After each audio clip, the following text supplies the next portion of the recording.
Boa noite a todos. Boa noite. Todos ouvindo? Thalita, Luciane, boa noite. Obrigado mais uma vez aí pela presença digital aí de vocês, acompanhando aí mais essa aula.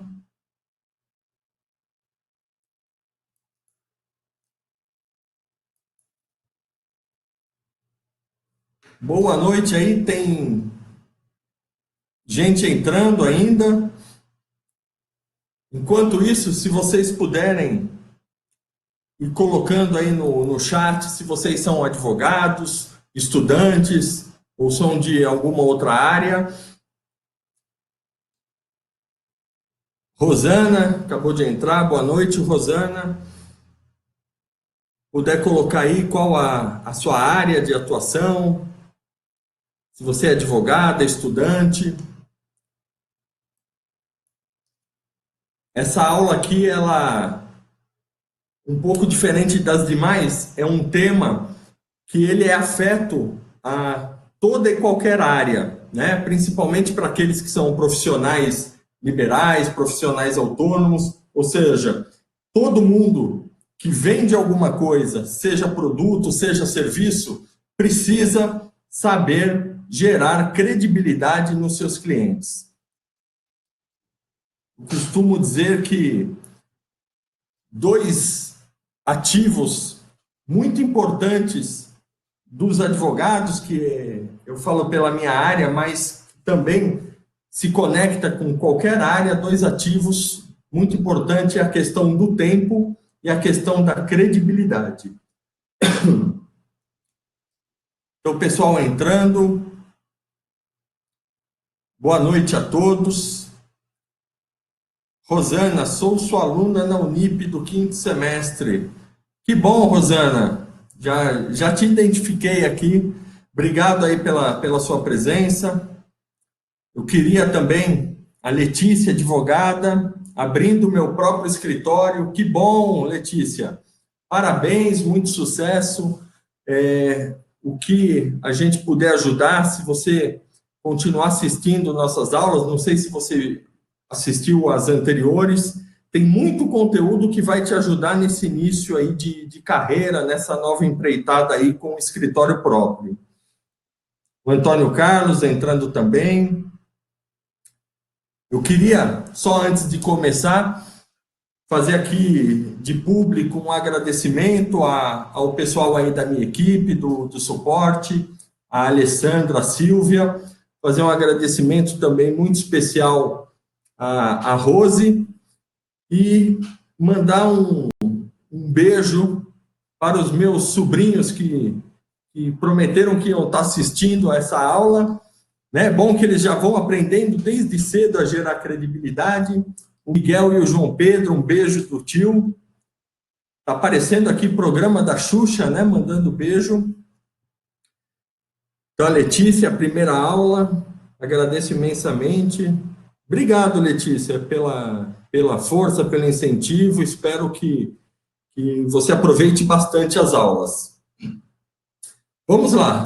Enquanto o pessoal ainda tem gente entrando, enquanto isso, a gente vai iniciar, então, esse nosso bate-papo, essa troca de experiências, porque quando a gente fala de credibilidade, todo mundo tem a sua experiência, né? Todo mundo tem a sua vivência, e mais do que isso, é engraçado que, às vezes, lógico que existem técnicas, e nós vamos tratar aqui na aula de hoje, especialmente, dentre muitas delas, de três técnicas, 3 formas de gerar credibilidade, mas o engraçado é que vocês, às vezes, já aplicam essas técnicas, só que de forma instintiva. Às vezes, vocês verificaram ali de forma empírica, baseada na experiência, que determinada atitude de vocês gerou credibilidade e vocês passam a repetir essa atitude. Boa noite, Hugo. Seja bem-vindo aí de novo. Hugo é é fiel a nós aqui. Obrigado, Hugo. Então, a gente acaba repetindo porque deu certo, mas, por vezes, nós nem sabemos que existe toda uma técnica, toda uma ciência por trás dessas atitudes, desses comportamentos que nós fazemos. Pois bem, então, nós traremos aqui para essa aula de hoje 3 formas de gerar credibilidade. São inúmeras formas, não existe um padrão, cada um acaba, né, descobrindo na prática o que é melhor para si, o que dá mais resultado. Então, nós vamos falar sobre 3 delas. E antes de prosseguirmos, eu vou fazer a apresentação do meu currículo, né, brevemente, quem eu sou, para aqueles que conhecem, como a Letícia, que é a primeira aula dela. Mas antes eu queria só dizer algo para vocês que sirva de base para essa aula.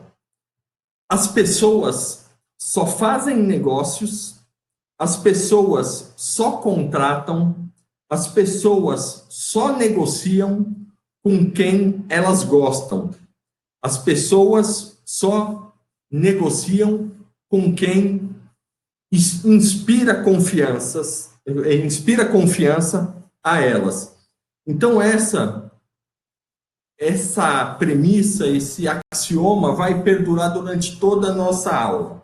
Tá? Então, ninguém, principalmente em atividades, em profissões que existe um relacionamento de tempo, como é, por exemplo, a relação cliente-advogado, que são relações que duram anos, ninguém vai lhe contratar se você não inspirar confiança, se a pessoa não gostar de você. Pois bem, dito isso, a gente vai aqui fazer uma breve apresentação de quem eu sou, minha trajetória, assim, bem brevemente. Meu nome, para aqueles que estão vindo agora pela primeira vez, é Peterson Zaccarella. Eu sou advogado, sou formado em 98, ou seja, tenho hoje mais de 20 anos de atividade. Sou mestre em Direito, especialista em Direito Civil, pós-graduado também em Processo Civil. Eu sou professor de Teoria Geral do Direito, professor de Processo Civil numa grande universidade aqui de São Paulo. Eu fui eleito, condecorado como um dos 500 advogados mais admirados do Brasil. E sempre friso, esse título, ele não é só meu, ele é de toda a equipe do escritório, né? Eu gosto sempre de frisar, porque sem eles eu não teria recebido esta honraria. Aí embaixo também vocês podem ver os meus contatos nas redes sociais.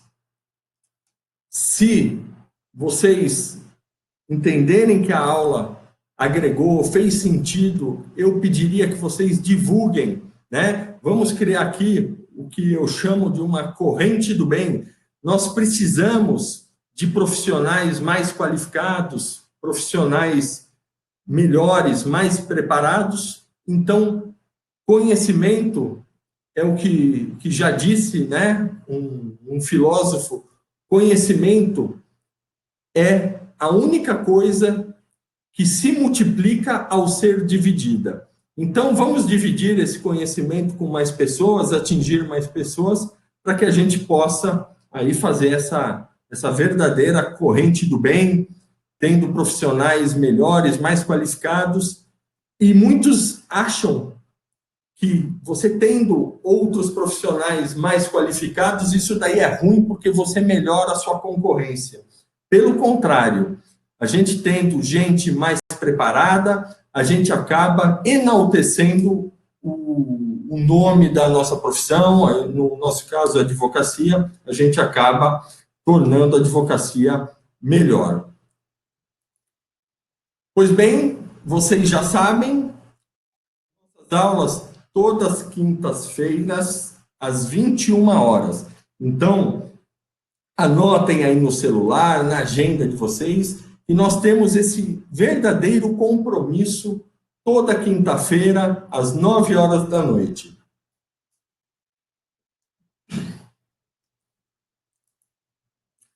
Pois bem, ao se falar de credibilidade, eu preciso passar para vocês uma premissa bastante importante que também vai permear toda essa aula.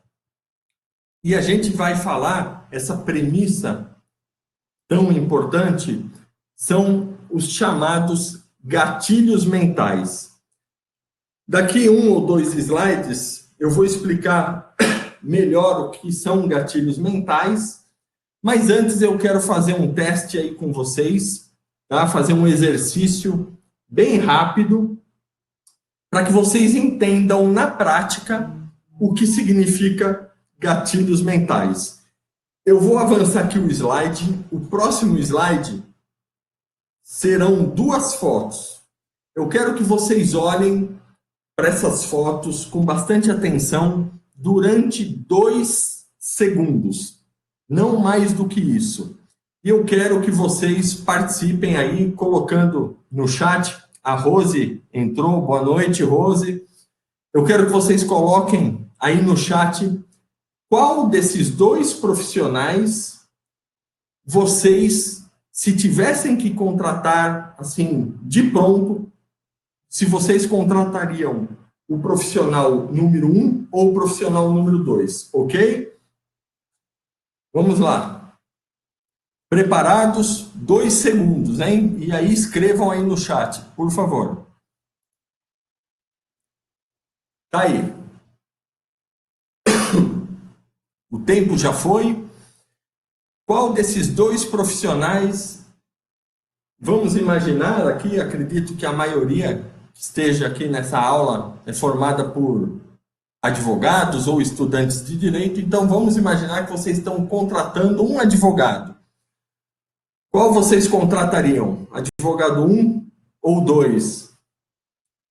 Olha, os que estão respondendo aqui, tá unânime no profissional número 1. Tá ganhando. Luciane 1, Antônio Carlos, ou seja, todos aí respondendo que contratariam o profissional número 1. O que fundamentou a sua resposta? Vocês, de certo, tiveram uma dessas impressões. Ou vocês fundamentaram essa resposta pela imagem que vocês viram, ou seja, um advogado mais bem apessoado, com aspecto mais cuidado, de uma aparência mais zelosa. Então vocês seguiram ou a imagem, ou a aparência, a questão da postura, a postura, inclusive corporal, a linguagem corporal. Vejam que em 2 segundos, sem uma foto ali estática, sem eles falarem, sem nenhum movimento, vocês decidiram em 2 segundos por um dos profissionais. Então, a linguagem corporal, com certeza, conta muito também nessa primeira impressão que nós temos ao visualizar, ao enxergar alguém, a ter esse primeiro contato com alguém. Talvez um sorriso no rosto.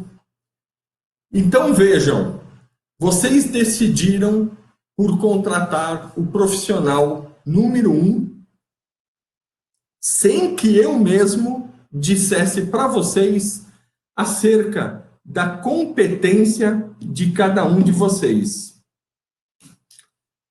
Eu não falei em momento algum que o profissional, aqui no caso o advogado número 1, ele está em início de carreira, Ele, aliás, ele pegou a OAB dele segunda-feira. E vocês terão a primeira causa dele. Tá? Então, eu não contei isso para vocês. Eu não contei que o advogado número 2, ele é pós-doutorado em Harvard. Tá? E vocês, mesmo assim, baseados na aparência, na imagem, na postura, na linguagem corporal, vocês fizeram essa opção.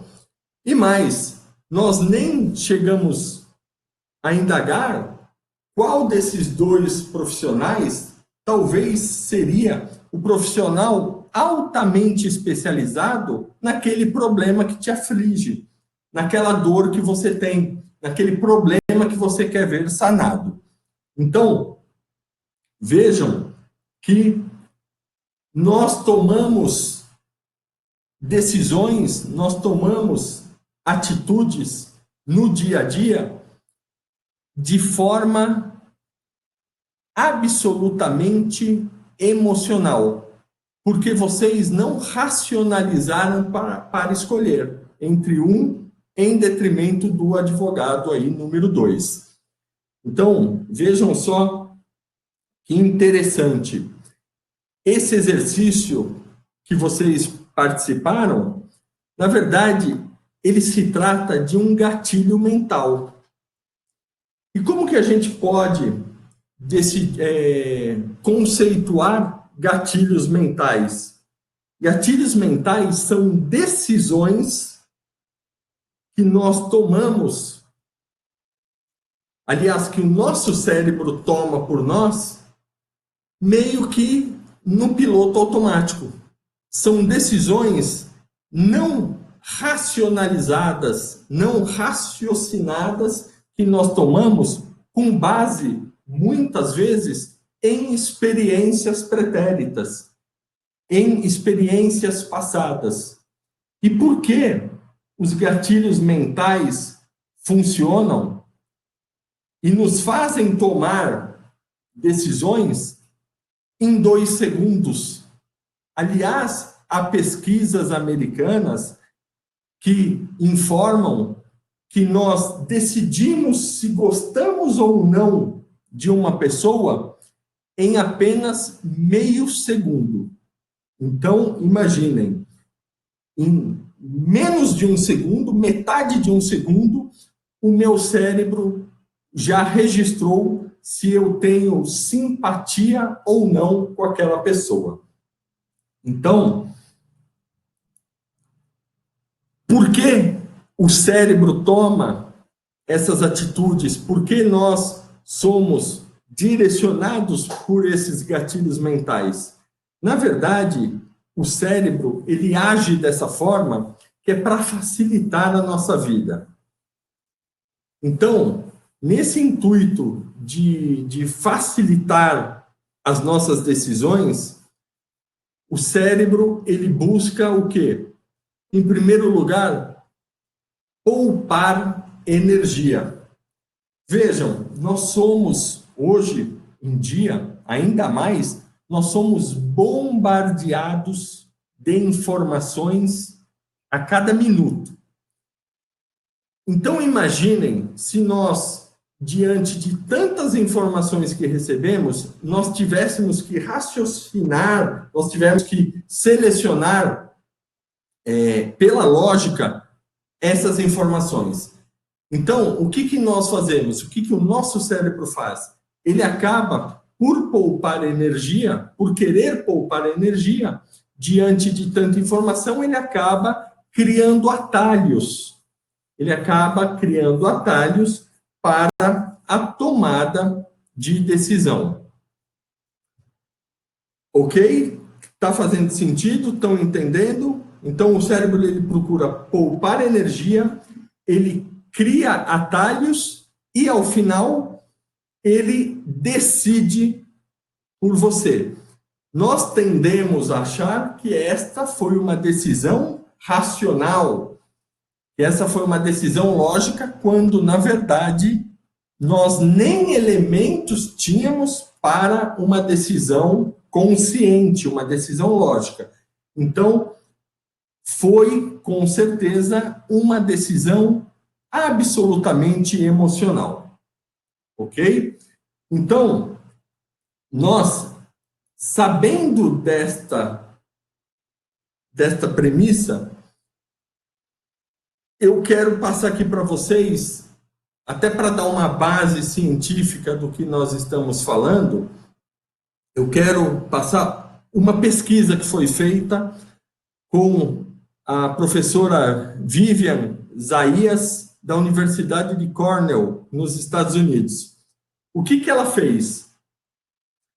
Ela pegou um grupo ali de voluntários e, num determinado dia, ela deu fotos, foi passando fotos para esses voluntários e também, como vocês fizeram, em questões de segundos, eles tinham que ir separando quais eles simpatizavam, quais eles descartavam. Era quase um Tinder ali, né? Eles jogavam aqui para a esquerda o que eles gostavam, para a direita aquelas pessoas que pelas fotos eles não simpatizavam. Pois bem, feita esta primeira fase desta pesquisa, a segunda fase, depois de um mês, aquelas pessoas foram novamente chamadas e as pessoas das fotos também compareceram pessoalmente, um mês depois. E ela separou ali os grupos, né, das pessoas que foram aceitas, foram tidas como simpáticas ou não, e ela colocou os voluntários e as pessoas das fotos face a face. E vejam só aqui que a pesquisa, né, ganha corpo. Aquelas pessoas, aqueles voluntários que inicialmente naquela fração de segundos falaram eu gostei da pessoa, no encontro que eles ajustaram ali para as pessoas se encontrarem, essas pessoas das fotos foram orientadas para aquele grupo que falou que gostou delas, eles foram orientados a meio que ser um pouco ríspido com essas pessoas. E aquelas outras pessoas que os voluntários falaram, esse eu não simpatizei, essas pessoas foram extremamente simpáticas ao conhecerem face a face os voluntários. E, num terceiro momento, elas foram instadas a dizer o seguinte, olha, essa pessoa que você conheceu, por exemplo, uma pessoa que ela não gostou da foto, mas a pessoa foi super amável na frente dela, ela continuou mantendo a sua posição inicial de que não tinha gostado. Ou seja, ela continuou tendo arraigado a sua primeira posição. As pessoas as quais as pessoas tinham falado que gostaram das fotos, elas foram ríspidas com essas pessoas e depois, ao ser perguntadas, você gostou dessa pessoa? Mesmo sendo maltratadas, as pessoas também mantiveram as suas posições de que tinham gostado da pessoa e sempre justificavam. Não, talvez hoje ela não teve um bom dia, mas eu gostei dela, ela é simpática, tá? Enfim. O que isso quer dizer?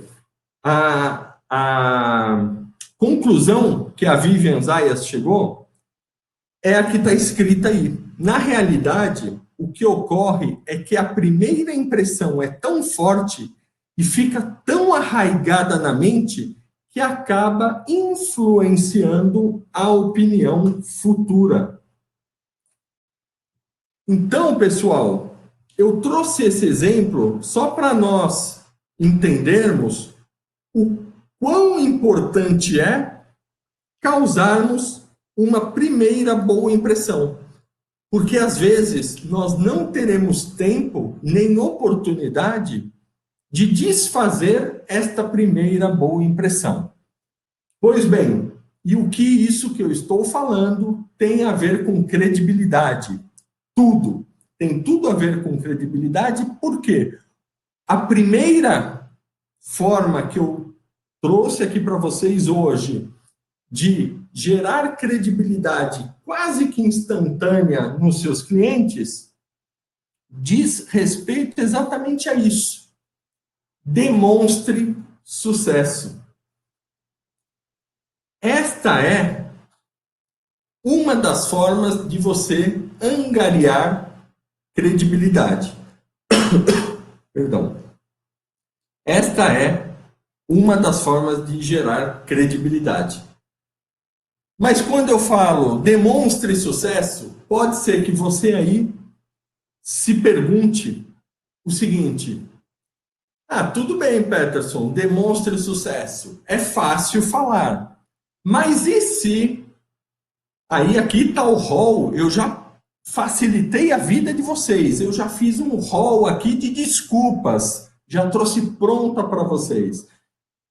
Peterson, é fácil falar, mas e se eu ainda não sou um profissional experiente?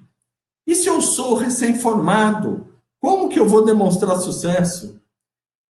E se eu não me acho competente?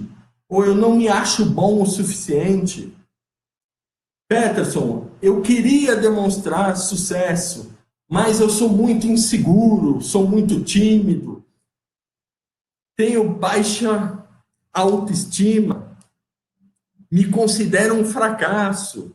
Eu já ouvi isso de muitos advogados, até com mais experiência, de confessar, falar o seguinte: eu me acho uma fraude, eu acho que eu não nasci para isso. Então, o que acontece? Demonstre sucesso. Se você se encaixar em alguma dessas desculpas, também não tem problema. Eu vou passar aqui para vocês uma técnica que é de uma psicóloga social chamada Amy Cuddy.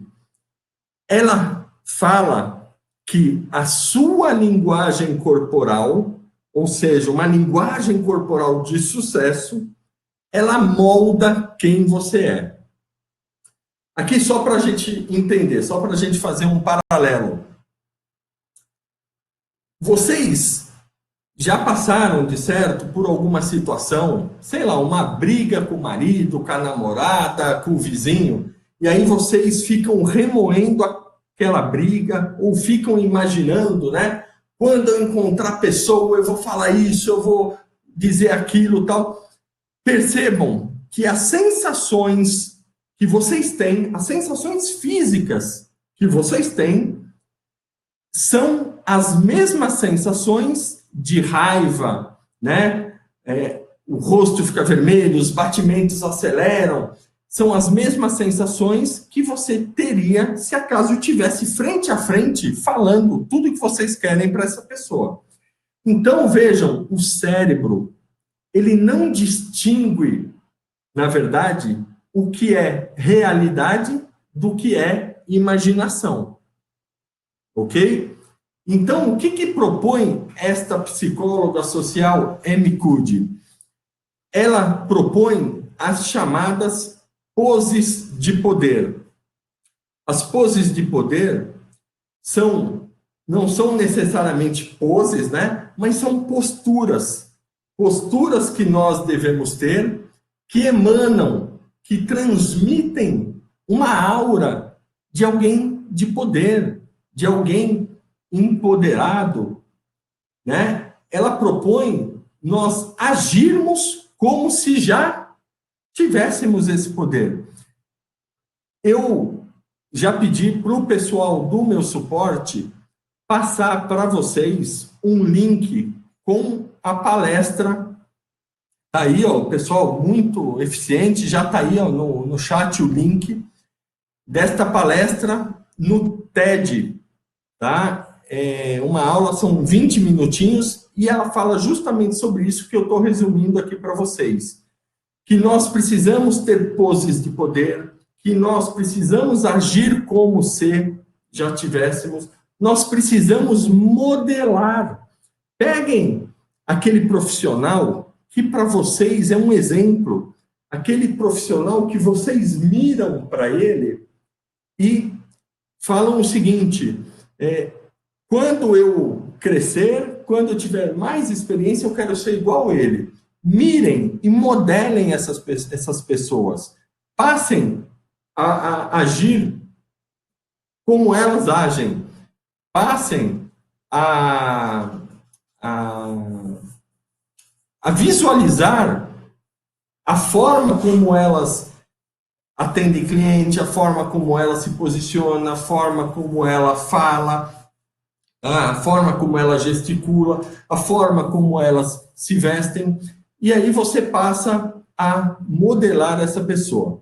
Essas poses de poder, a psicóloga, na palestra, ela comprova cientificamente que elas aumentam o nível de testosterona e cortisol.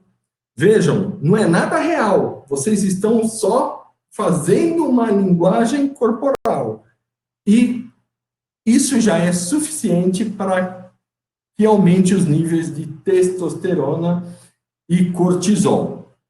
Ok? E aí a gente chega, né?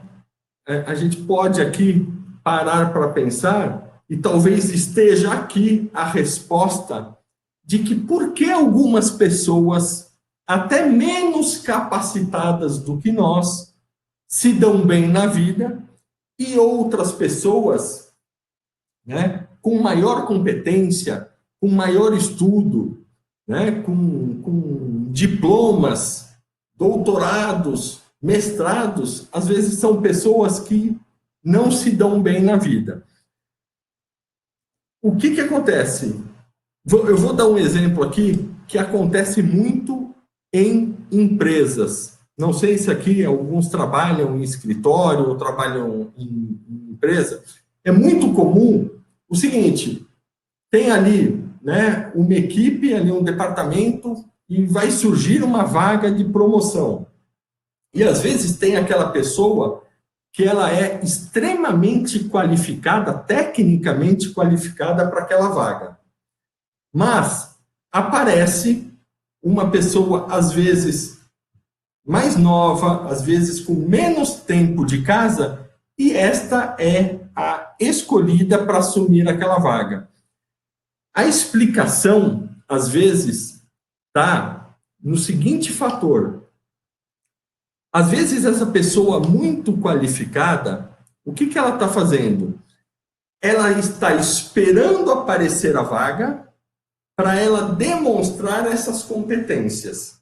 Às vezes, ela está esperando a oportunidade e na cabeça dela ela esteja pensando o seguinte, quando eu for promovido, eu sou muito bom na comunicação. Quando eu for alçado a esse cargo, aí eu vou fazer a intermediação entre as áreas, aí eu vou me comunicar com todos, tal. E, às vezes, aquele lá que é mais novo, com menos competência, menos qualificação, às vezes, ele já está agindo desde hoje como se ele já tivesse empoderado nesse cargo. Às vezes, ele já usa as competências que ele tem para já fazer o elo de ligação, a comunicação entre as áreas. Às vezes, ele tem um relacionamento interpessoal, né, já desenvolvido desde já. Ele não está esperando chegar num cargo melhor para pôr essas habilidades em práticas. Então, a primeira das 3 dicas que nós vamos dar hoje, né?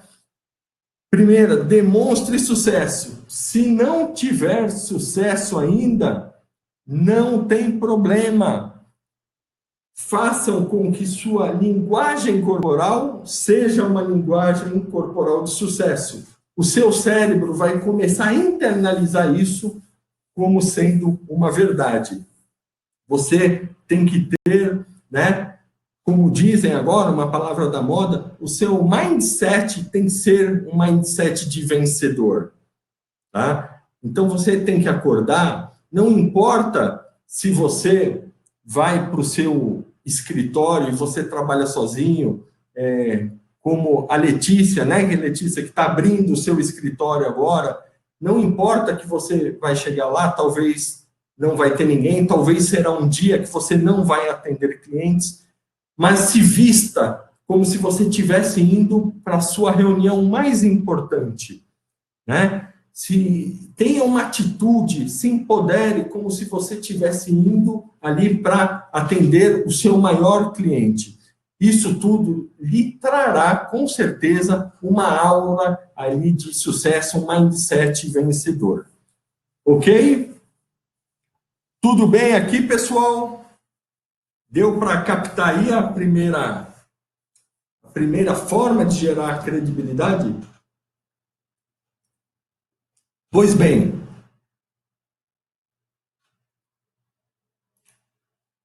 segunda forma de gerar credibilidade, esta forma gera credibilidade quase que imediatamente. Aponte as desvantagens.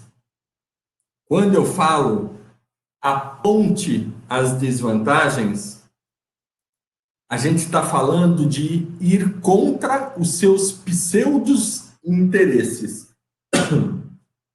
O que é isso? O que é ir contra os seus pseudos interesses? Significa que quando você estiver frente a frente com o cliente, você precisa falar para ele uma deficiência sua? Não, não é isso, não é disso que se trata.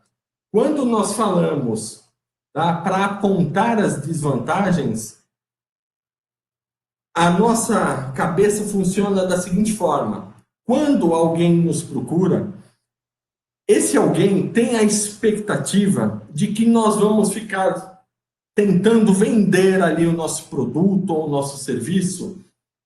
Então, ele já espera que você vai ficar falando bem de você, vai ficar falando das suas habilidades, das suas competências, o quanto você é bom em direito de família, o quanto você é extraordinário em contratos.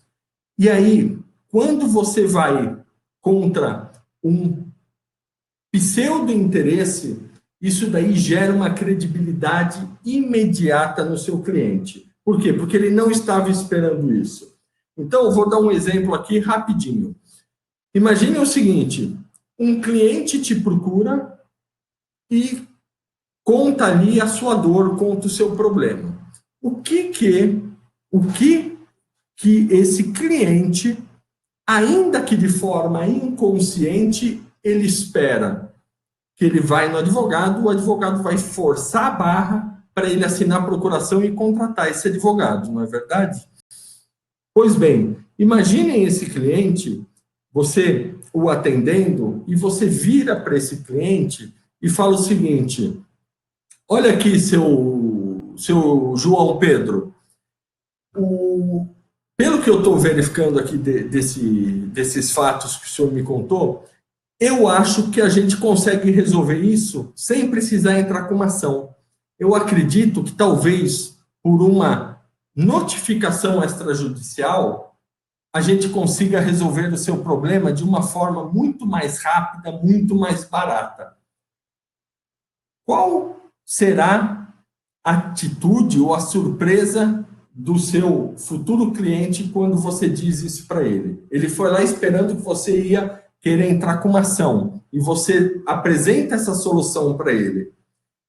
Vejam, alguém pode perguntar, mas Peterson, eu vou ganhar menos. Só que você vai ganhar um cliente para o resto da vida. Às vezes, se você cobrasse para forçar uma ação que talvez nem precisasse, ele será o seu cliente de uma ação só. E agindo dessa forma, você ganhou um cliente aí para o resto da vida. Ok?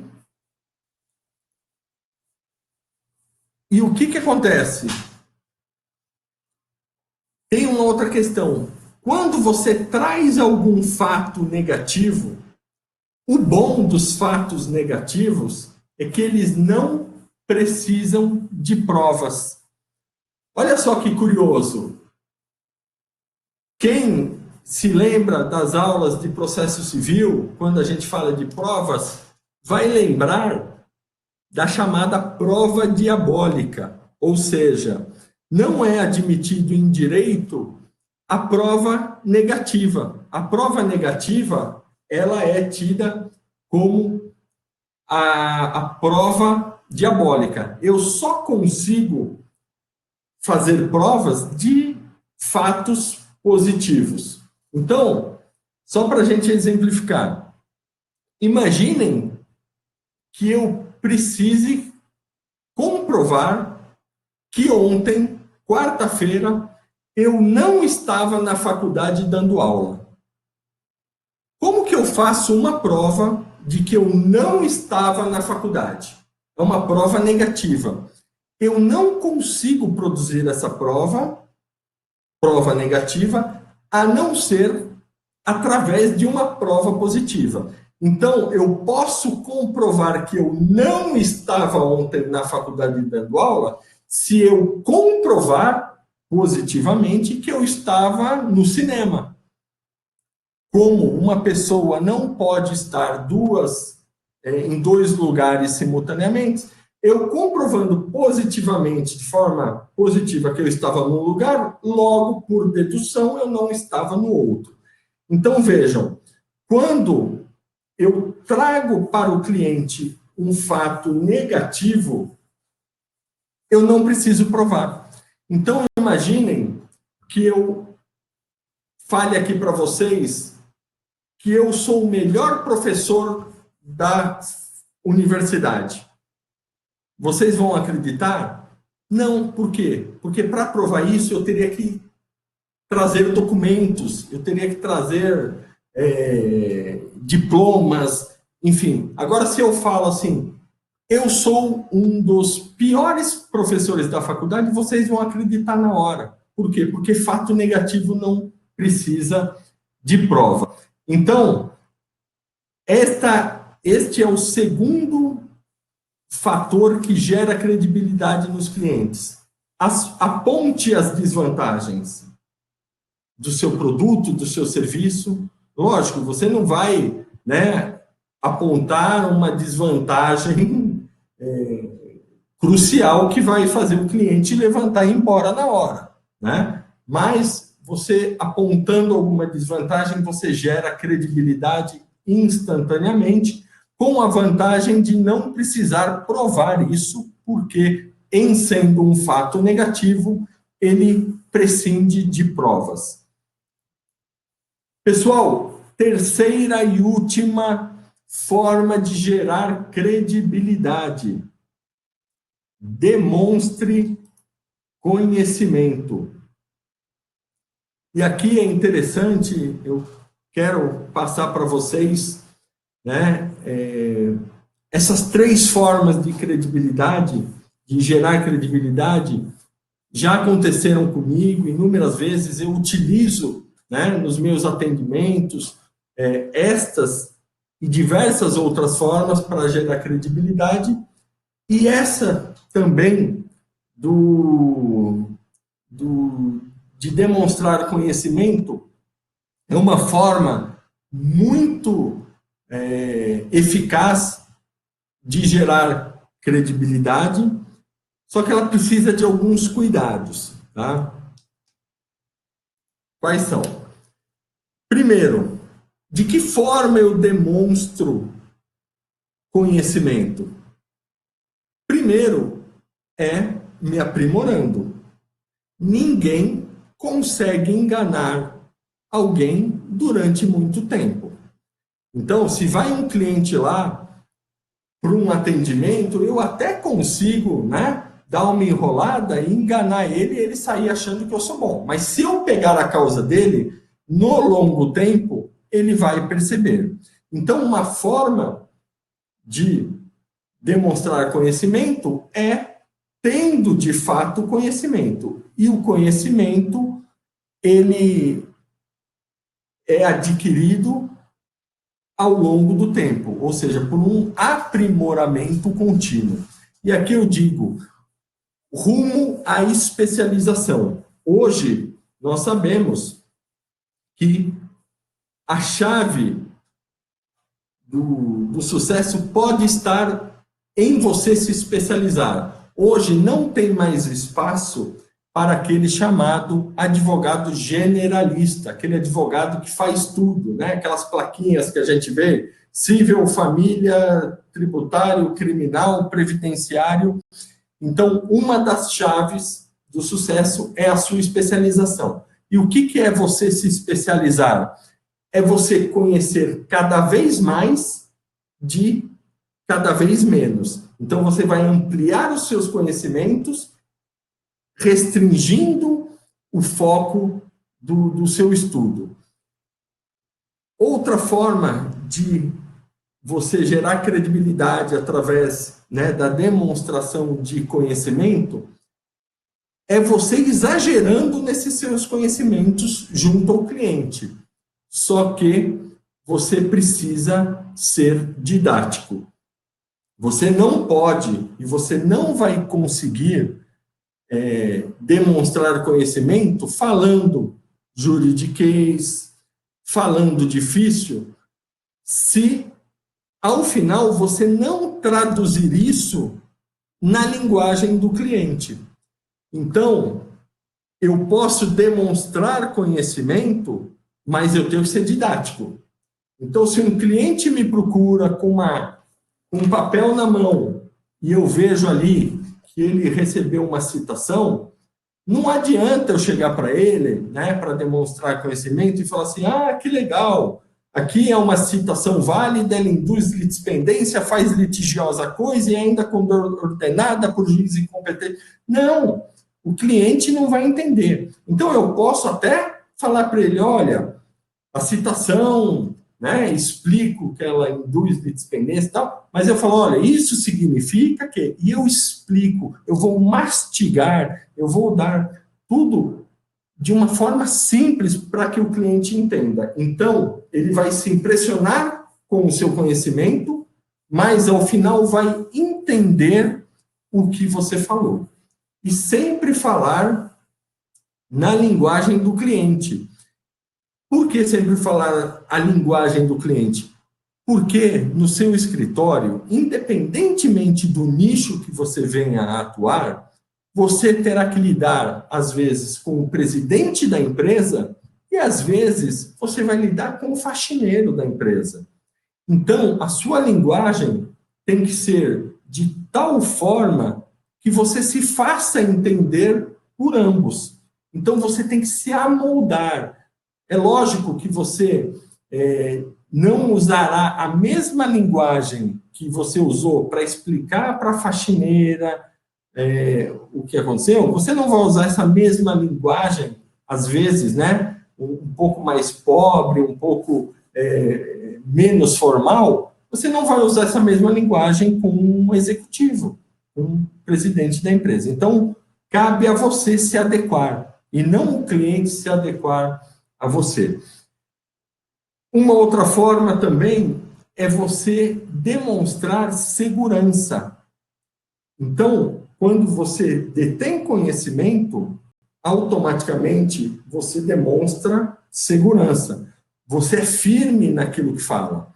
E quando eu digo ser firme, eu não estou dizendo ser intransigente. Você pode voltar atrás se estiver errado, mas ao demonstrar conhecimento, você tem que ter segurança.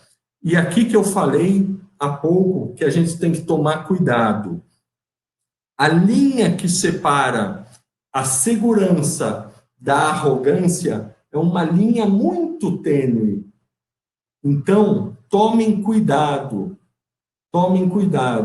para não ultrapassar essa linha, porque não há nada pior do que você passar uma imagem de um profissional arrogante. Tá? Não há nada mais bonito do que um cliente te admirar pelo seu conhecimento e ainda pela sua simplicidade, pela forma como você se solidariza com ele, pela forma como você o acolhe.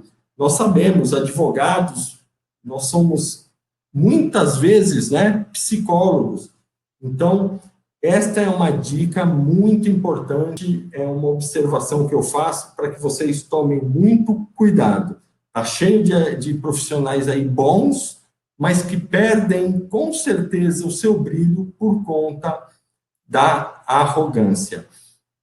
E para terminar esta terceira forma de angariar credibilidade, eu queria falar com vocês algo muito importante, algo super moderno, algo que está sendo muito exigido e que não sei se vocês já ouviram falar, né, nas hard skills ou na soft skill, mas isso é o que vai determinar o bom profissional do futuro.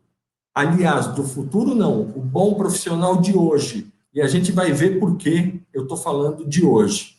Pois bem, o que são as chamadas hard skills?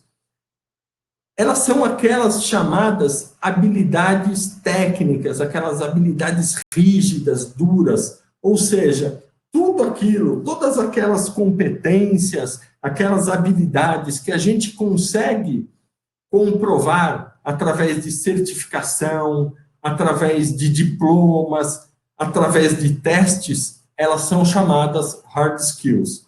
Ou seja, proficiência em outros idiomas, domínio no pacote Office, né, da Microsoft, domínio de máquinas, domínio de softwares, certificações, ou seja, tudo isso são competências que ou a gente tem ou a gente não tem.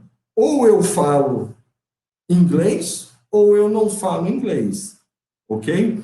Então, ligadas à emoção do que propriamente a questão racional, a questão técnica. E quais são essas habilidades que hoje são tão ou mais importantes do que as habilidades técnicas? Aqui são só algumas delas. Facilidade de comunicação, bom relacionamento interpessoal, otimismo, entusiasmo, gestão do tempo, aquele profissional que sabe gerir prioridades, sabe montar a sua agenda do dia, estipulando quais são as prioridades, gestão de pessoas,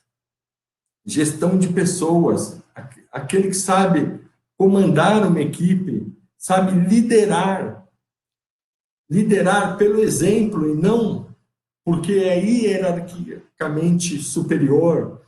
Então, essas são as chamadas soft skills, são as chamadas competências subjetivas. Só avisar o pessoal do suporte, parece que 2 alunos, se vocês puderem dizer se está travando para todos. Enfim, continuando aqui, qualquer problema a gente retoma, não tem prejuízo para ninguém, tá? Então, pessoal, essas são competências muito importantes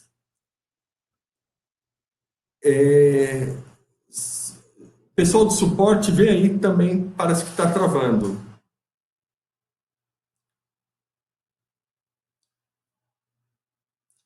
Tá ok? Vocês estão ouvindo agora? Respondam aí, por favor.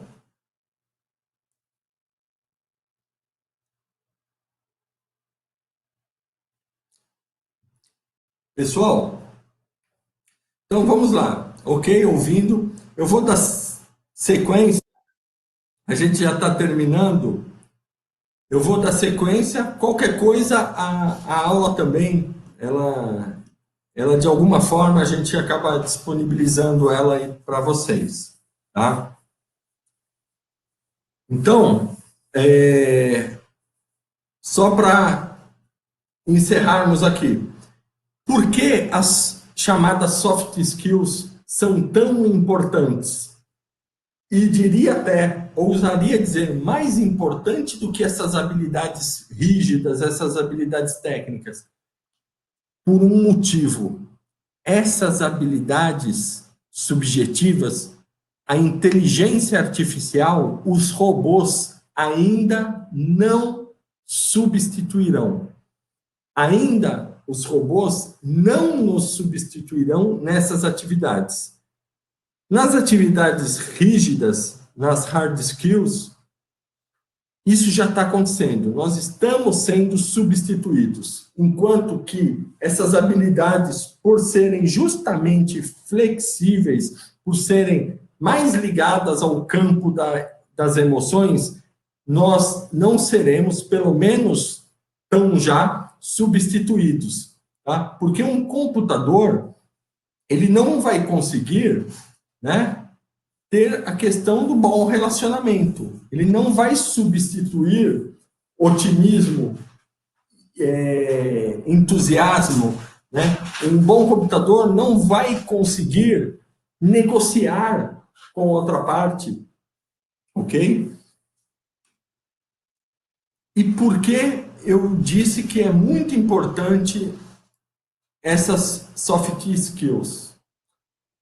Pelo seguinte, um relatório do Fórum Econômico Mundial, vejam só, em 2016, fez ali uma lista das competências que um profissional do ano de 2020, ou seja, hoje, as competências que um profissional de hoje deveriam ter. Ou seja, ela previu 4 anos atrás quais seriam essas competências.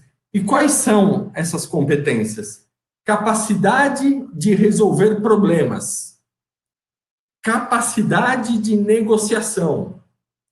Olha, vocês já estão um passo à frente, porque seguindo as minhas aulas, a gente fala muito de negociação.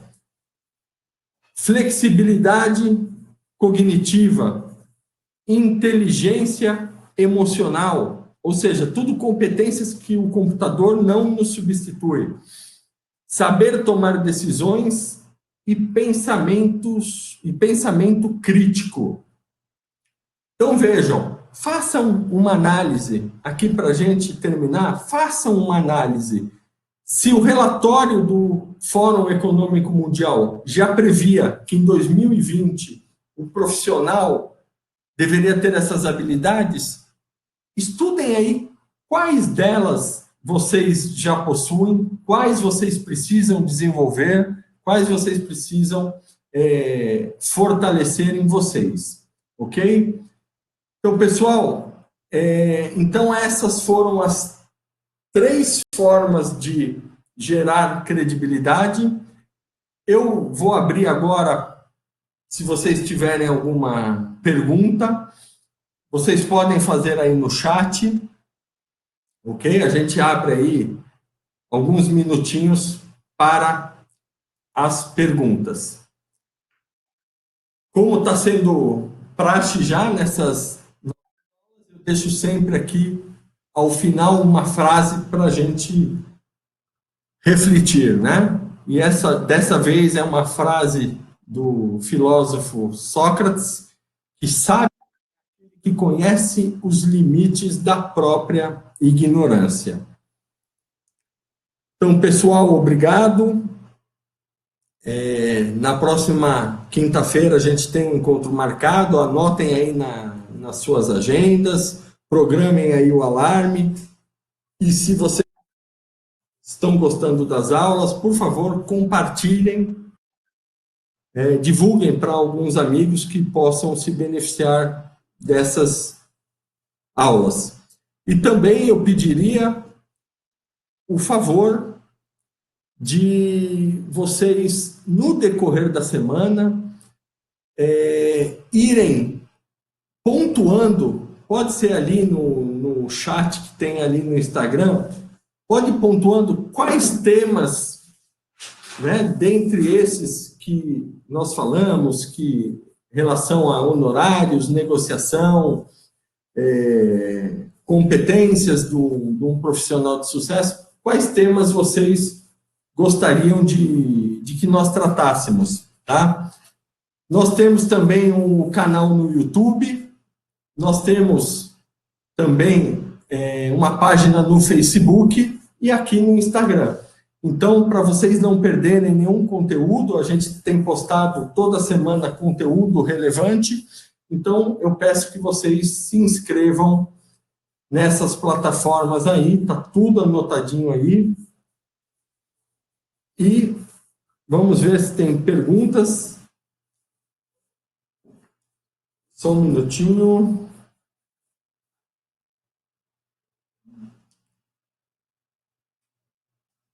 Bem, o do suporte está falando aqui que esses vídeos vão subir lá no YouTube, então vocês têm que ir lá, clicar no sininho para receber as notificações, e não teve nenhuma pergunta, né? Isso pode ser bom, todo mundo entendeu tudo, ou pode ser que ninguém entendeu nada, né?